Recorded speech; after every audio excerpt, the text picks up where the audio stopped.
It's been a very traumatic time for us, with Luke missing for 5 days. The circumstances were incredibly difficult, and obviously the stress and the worry was just enormous for us. We were feeling incredibly helpless. There was nothing we could do that would bring him back quickly. We just had to put our trust in all the services that were out there and helping us.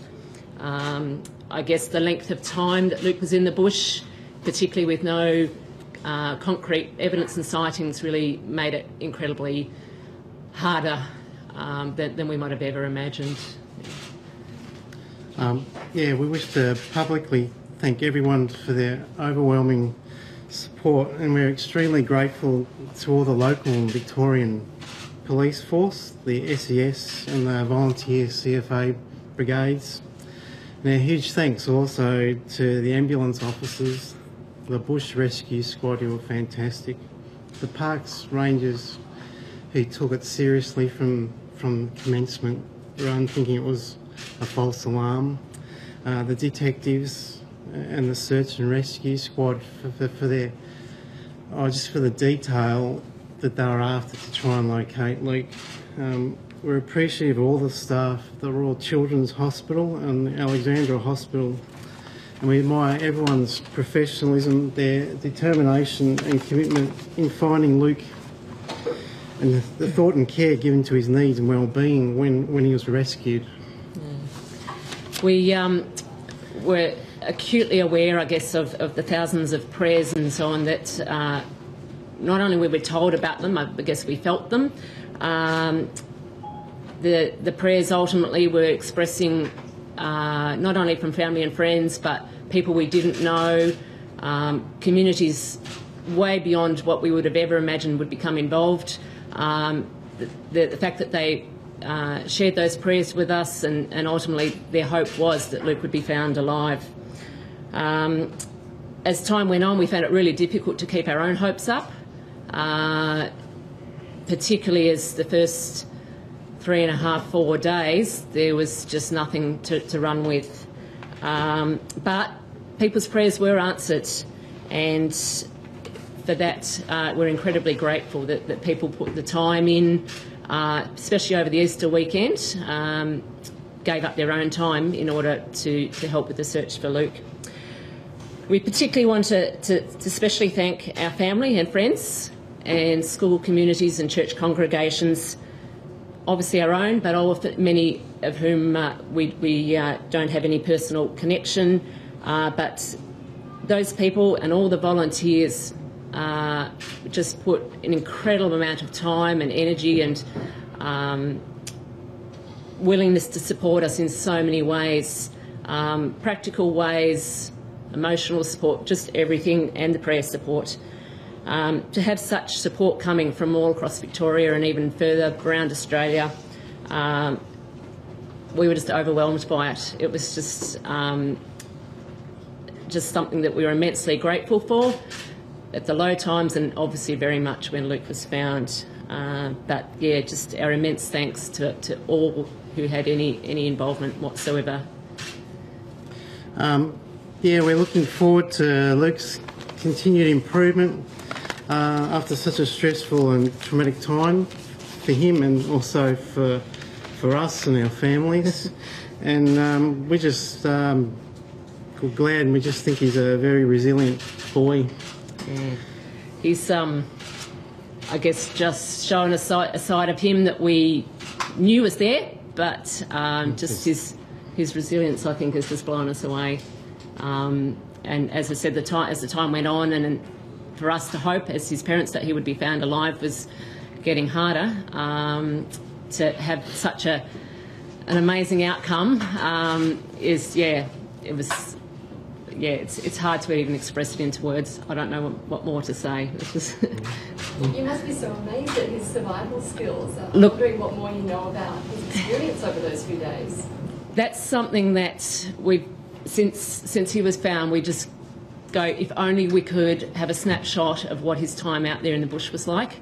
The concept of trying to understand what he did and how he survived to a degree is beyond what we can actually really. We'd like to be able to just, I guess, have a glimpse of what he did at night. I suppose one thing in his favour was he's been going there ever since he's less than 1 year old, every year. So he's been up and down hills and visited the lake every year since he was less than one. He has a real sense of belonging there, and I guess that gave him lots of confidence. But ultimately that place gives him lots of pleasure, and that's very much what we're on about in terms of spending time there.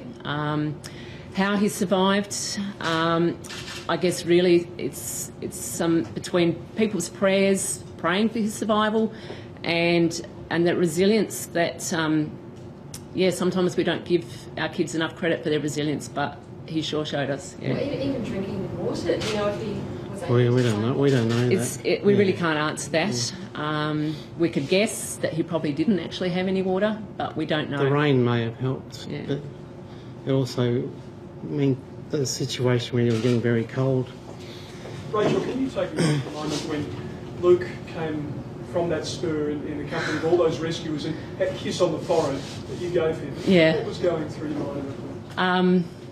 My first reaction when I saw was, oh, I can't believe it, he's here. The kiss, I just wanted to connect with him because he hadn't been around for 5 days, and I'm just like, I've just got to reach out to my boy. Yeah. He knew it was you, didn't he? Oh yeah. I think he probably heard our voices, and people had said to him, "There's Mum, there's Dad," and so he was craning his neck.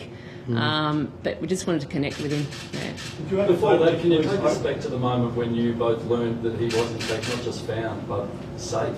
Conscious? I was occupied in our tent, and I heard the Rachel, and I sort of stuck my head out, and the police officer was there, and he'd only just been at our tent sort of 10, 15 minutes prior with discussing clothing. That was Ian Hamill, the local policeman. Yeah, Ian was a great support to us, as were many of the police involved, but he's called out Rachel, and I sort of stuck my head out, and he just had that look on his face, and he said, "We've got him, and he's okay." And I'm like, he's looking... If I could express in other words, it would be like, "For real? You sure?" But yeah, I guess having travelled the road we had, we're just like, oh my, and I was like, oh, I can't, well, what do I say, you know? And then there was just that desperate urgency to get to him. Yeah. How desperate were you? How much hope did you actually lose over those 5 days? How low did you get? Behind the scenes at night when we were in bed, thinking about the fact that he had no bed, he'd had no food, we were busy looking after, thinking, okay, let's get warm, but very conscious that he had none of what we were having. How low did we get? We were desperate. We were desperate. We'd essentially had almost no sleep between when he left and just snippets of sleep. I guess for the sake of our family and friends, and particularly our other 2 kids, we pushed through. We had to, in a sense, put on a brave front for them. We were, as I said, hoping relatively confidently early on, but as time went on and with each subsequent night, it was much harder. How low did we get? Yep, we cried. We cried at night. I was a wreck on Sunday, Easter Sunday. It was that sense of maybe, and then as time went on, maybe not. And your children, how were they affected by the whole experience? Lawrence has a 7-year-old daughter. She was very much aware of what was going on, but for her own well-being, it was great that she had lots of other kids to play with and just keep going. Yeah, lots of cousins. Matthew took it much more seriously. He was very mindful that Luke was gone for a long time. Each morning when he got up, he'd look at Luke's bed, and there was just that knowing look of it was empty. Yeah. There was, Rachel, clear signs that there was an emotional attachment between the rescuers and your family, specifically you two and Luke as well, and likewise complete strangers. Can you comprehend that? I guess it's hard. Local country spirit. they're all parents themselves, I Yeah. suppose, yeah, or grandparents. I yeah. think if I think the difference was it was not just a job, it was something in their hearts that they really wanted to see through to the end. And they did say to us that they were just going to keep going on and going on in terms of the searching. It was a heartfelt mission, I guess, on their part, yeah. How do you feel now about those regular camping trips, and what do you imagine in the future? Oh, we'll go back. Some people probably wouldn't, but we will, yeah. How is Luke doing now? Luke's still very tired. He's had a good recovery since Probably we had first got him. his best sleep in a week, I reckon. Yeah, last night. Yeah. He's still got ongoing needs. There's no doubt about that. It's not something that we see him going to be back to complete normal self by the start of next week. It's going to take him longer than that. I guess there's the tiredness side of it, but I guess other physical needs that are still being met. Yeah, in terms of his well-being. He asked for a chocolate Easter egg. He hasn't had an Easter egg yet, so today he had his first Easter egg because he missed Easter entirely. The late Easter, was it? Very much so. He's only just starting, and because he was so dehydrated and hadn't eaten for so long, we are still very conscious about just getting him back onto food slowly. He had a little bit of Wheat Bix this morning. And chocolate milk. Chocolate milk is one of his favourites, but just still very slowly does it in terms of getting back onto food, and we have to be very conscious about maintaining his fluid consumption because he was so dehydrated. Yeah. With Luke on the autism spectrum, how do you think that contributed to his survival, his resilience? That's a really difficult one to answer, and I'd be cautious about trying to explain it. Luke is very much what I guess you would call in the passive part of the spectrum.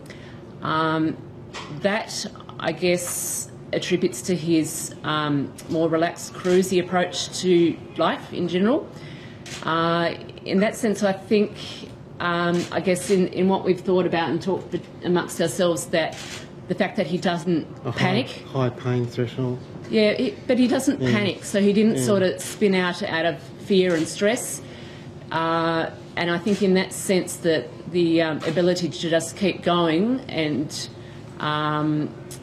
push through without having that fear. At his own pace. Yeah, and at his own pace. But not having that fear or spinning out in terms of an emotional distress, overt emotional distress, I think that probably got him through.